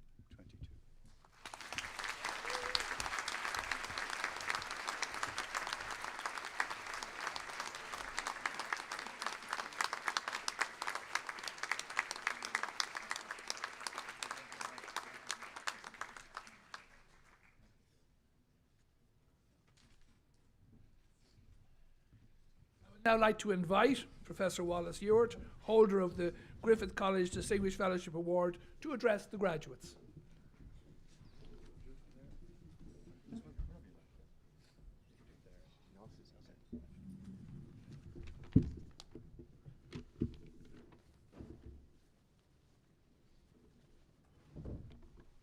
Oh well, this is where I discover I've forgotten my glasses today. No, I hadn't actually. I just forgot where I put them. President, members of Griffith College, newly crowned graduates of the MSc and MBA Graduate Business School, ladies and gentlemen, first of all, many congratulations to all our graduates. This is a very meaningful day in your life. It's one to savor and enjoy, and I mean that. But I'll return to that in a moment. First of all, let me express my gratitude to Griffith College for this award. I can't begin to tell you how delighted I was to receive Professor Hegarty's telephone call, which sort of began about the difficulty of selecting an appropriate candidate for the 22 Distinguished Fellowship Award. But he said they had identified a candidate that they felt sure that I, as an academic advisor, would approve of their choice, but they wanted to check. So I said, fine, but come on, tell me, who is it? And he said, it's you. But I didn't, I think that he meant it. I've rarely been enveloped by such a rush of pleasure that I had even been considered, never mind selected. Of the many colleges and universities I've worked with, this was the one that has given me, as an advisor, the greatest opportunity to express myself and use my accumulated experiences from Queen's, Belfast, from Oxford University, and from Ulster University. Griffith College has a short academic history, but in that short time it is punched well above its weight in terms of academic achievement. Its courses are distinguished by their relevance to modern society, even their links to industry and professional bodies, and with their imaginative linkages to colleges in Europe and Asia. All these relationships contribute to a unique Griffith experience, with such a diversity of students bringing their own culture and customs to our campuses. As one lecturer of the Global Brand Management course said, "You have given me the whole world in my classroom." Such was the makeup of his class at that time. Griffith courses have an exciting edge to them, and to me they complement the architecture of this fine campus. Many of these old buildings have been here for 200 years. I like the old campus feeling of the space. From my first visit, I had that feeling. This is a university in waiting. College by name, but university by nature. And I'm delighted to hear that the objective is still being pursued.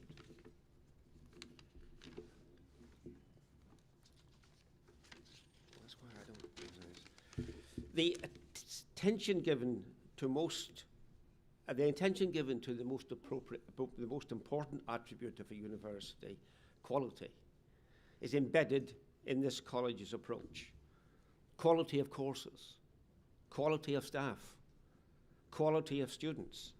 And you can see the outcome by just looking and imagining what those students across this platform today will be like and what they'll be contributing in a few years. Professor Haggerty, in his very generous address, indicated that he had asked me initially to advise them on a new MBA program. That was 20 years ago. There were 7 students on the MBA program then. I was going on to say, and one of them is here today, but then when I got here, I found out that she wasn't here today. She's engaged elsewhere. This would have been her 20th anniversary as an MBA student. Evan. There are over 400 MSc and MBA students, you know that, and you're part of that. And it's a phenomenal number when I think back about the early beginnings, a phenomenal number to have achieved. Well done, Anya, and well done the staff of the Graduate Business School. And even some of them started in 2002. I want to congratulate graduates and their families. You may not realize it, but as families, you're a very, very important part of what these students have achieved.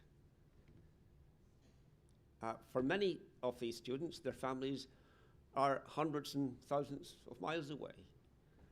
They worry about each other. But whenever they are talking or communicating with you, they get that support coming through that's so necessary. So I want to congratulate both graduates and family and friends. Graduates, what I want to say to you is you are needed. We need you. But most of all, your country needs you. You're needed to run companies. You're needed to make decisions. You make decisions, big decisions about the allocation of capital and resources. You're needed to serve at the highest levels of your government and the public service to bolster your country's standing in the world. You're needed to work in your banks and your universities and manufacturing industry. You're also needed to fashion and direct the future use of technology.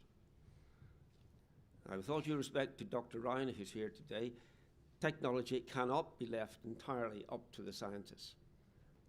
They're brilliant at creating it, but they get a little bit tired of it in the sense that they want to go on and create even something better. So you are needed. You're the space between the technology and the use that your companies and your organizations are going to put to it. So you're needed also because of your collective perspectives, the sum of the total intellect and experience at home and abroad. That's what will help you to contribute to your country. But completing the degree is not an end of something. Now, it's that sort of beginning that you've got to think about. I hope that one day, when you look back at your time here in Dublin, you will realise that the most important thing that this college has taught you might not be those formulas that you had to memorise, those laws that you knew how to dissect. I hope the important thing you will have learnt is the ability to deal with ambivalence. It's so often it will happen in your career that what you thought was going to happen suddenly will not happen. The world isn't straightforward and easy. So you'll be able to accept contradictions as an inescapable part of your human experience. Even more in the world of business. Discover ambivalence as a source of vigor. Don't let uncertainty paralyze you. Rather, energize you. For all the great things that you've learnt in the past years, be driven not by what you know, because you now know those, but by what you don't know. Let all the doubts about yourself and the world be the engine that pushes you to even greater achievements. Often, it's when we feel uncomfortable that we start to move. Progress is not always made in certainty. Changes do not emerge from comfort.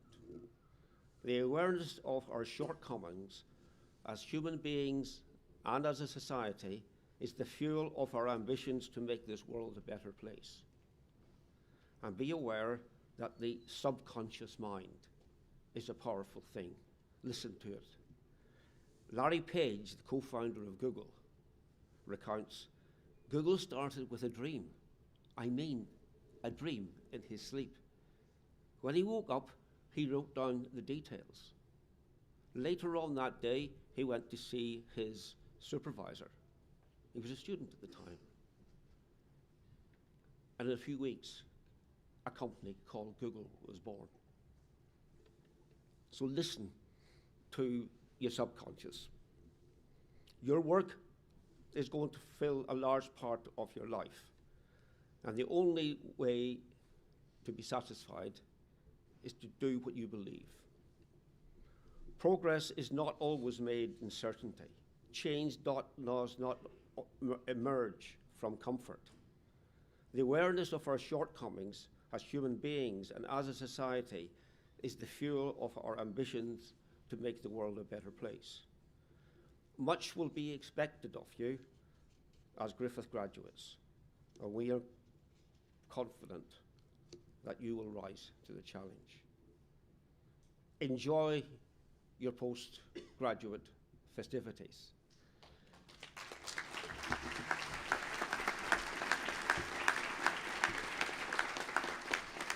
Well done, Sid. Thank you, Wallace. Ian Erica, Agwina Uishla, Coram Creek Lesh and Sharman Shaw, come Dovoctony of Runda, Aulamorian Closter, Baron Buicas Liv Galair. Distinguished guests, ladies and gentlemen, this concludes the ceremony for the purpose of conferring awards on the graduates of the college. My best wishes and thanks to you all. While the graduates are here with us, we'd like to take the opportunity to briefly mention the Griffith College Alumni Network. With over 30,000 graduates living in Ireland, Europe, and in over 104 countries worldwide, the network is an excellent way to stay in touch with classmates, fellow graduates, and the college. The network is also proving to be a valuable resource for graduates seeking or changing employment. Details of the network are available on griffithalumninetwork.com and on the college's website. On behalf of the college, I would like to invite all of the guests of the graduates here today to enjoy a glass of wine or cup of tea or coffee in the college's restaurant immediately downstairs. I would ask the graduates to oblige us for a few more moments so we capture just in film and photographs just how lovely you look today. Once we've taken the photographs, the graduates can rejoin the guests and celebrate together in style. For now, we wish you every joy and happiness in celebrating your success with your close friends throughout the day. And as a token to help you with your celebrations, we have small boxes of chocolates for everyone as you head your separate ways. So please stand for the academic procession.